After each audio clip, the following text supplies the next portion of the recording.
जब भी मिलो किसी अपने से तो प्यार से मिलना, वक्त का कोई भरोसा नहीं, क्या पता ये तुम्हारी आखिरी मुलाकात हो। गैर सा रिश्ता तो कभी कभी अपने भी नहीं निभाते।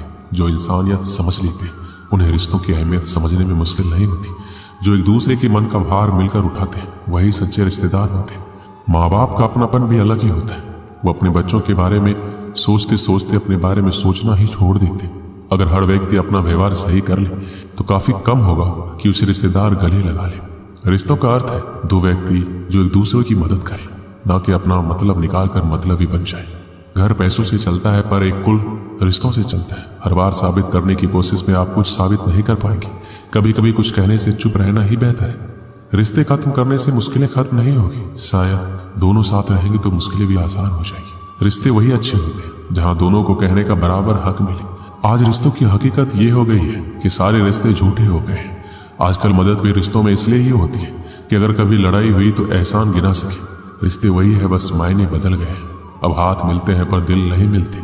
आज के इस दौर में घर में रहने वाले बहुत होते हैं पर साथ देने वाला कोई नहीं होता। श्री कृष्ण कहते हैं जिंदगी में कभी कभी ऐसा वक्त भी आता है जब इंसान अंदर से टूट जाता है, अंदर से मर सा जाता है। ऐसा लगता है सारी परेशानियां मेरी जिंदगी में ही क्यों है। ऐसा लगता है मुसीबतों ने चारों तरफ से घेर लिया हो, जैसे किसी चक्रव्यूह में फंस गए हो। हर चीज में फेल हो जाते हैं, रिलेशनशिप में, कैरियर में, हर चीज में हार जाते हैं। ऐसा लगता है जैसे हर बात उल्टी हो रही है, हर चीज गलत हो रही है और मेरे साथ ही ऐसा क्यों हो रहा है। ऐसे दुखों में उलझ के रह जाते हैं जैसे कोई रास्ता ही नहीं दिखाई देता। कई लोग तो इतने टूट जाते हैं अंदर से कि उन्हें लगता है कि ऐसी जिंदगी से तो हम मर जाए। अगर जिंदगी में इतने ही दुख है तो क्या फायदा ऐसे जीवन का। पर एक बात आप हमेशा याद रखना, दुख चाहे कितना भी बड़ा क्यों ना हो, पर हिम्मत दुख से हमेशा बड़ी होती है। जब भी आपकी जिंदगी में कोई दुख आए, कोई परेशानी आए, तो अपनी हिम्मत को इतना बड़ा कर दो कि आपका दुख उसके आगे छोटा पड़ जाए। हर इंसान को इस दौर से गुजरना ही होता है। ये परेशानियां, ये दुख इंसान को अंदर से बहुत मजबूत बना देती है। जिंदगी में कभी आपके सामने कोई दरवाजा बंद हो जाए तो समझ लेना अब कोई बड़ा दरवाजा खुलने वाला है। जब कोई रिश्ता टूटता है या दिल टूटता है तो लोग उस दर्द को सह नहीं पाते, और जब कुछ वक्त गुजर जाता है तो कहते हैं अच्छा हुआ वो रिश्ता मेरी जिंदगी से चला गया। अगर उस रिश्ते में हम रहते तो हमारी जिंदगी खराब हो जाती। कई बार कुछ चीजें हमारी जिंदगी में ऐसी ही होती है, हमें लगता है हमारे साथ ऐसा क्यों हो रहा है। आगे चल के वो चीजें हमारे बेहतर भविष्य की ओर लेकर आती हैं। बहुत समय पहले की बात है, एक प्रसिद्ध ऋषि गुरुकुल में बालकों को शिक्षा प्रदान किया करते थे।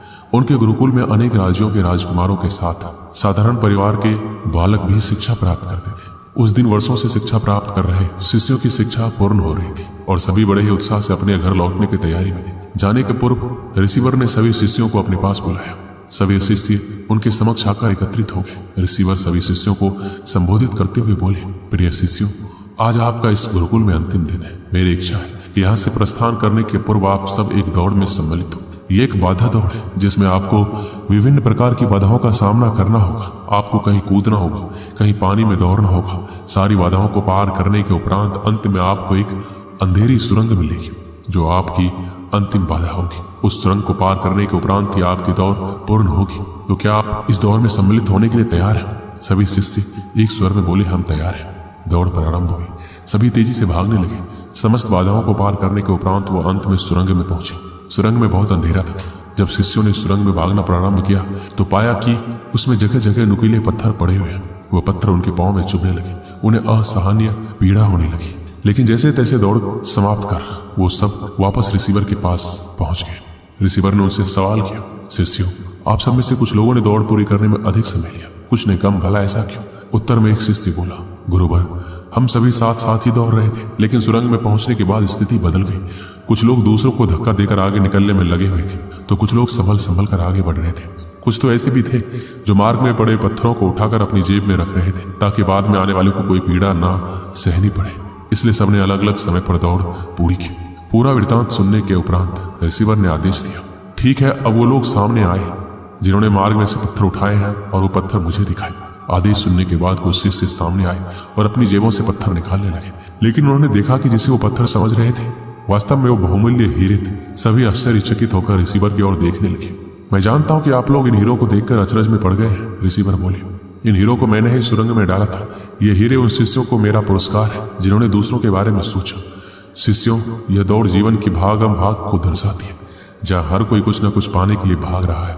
किंतु अंत में समृद्ध वही होता है जो इस भागम भाग में भी दूसरों के बारे में सोचता है और उनका भला करता है। अतः जाते जाते ये बात गांठ बांध ले कि जीवन में सफलता की इमारत खड़ी करते समय उसमें परोपकार की ईंट लगाना ना भूले। अंततः वही आपकी सबसे अनमोल जमा पूंजी होगी। दोस्तों, इस वीडियो में बस इतना ही। मिलते हैं अगली वीडियो में। अपना ख्याल रखिएगा। जय श्री कृष्ण।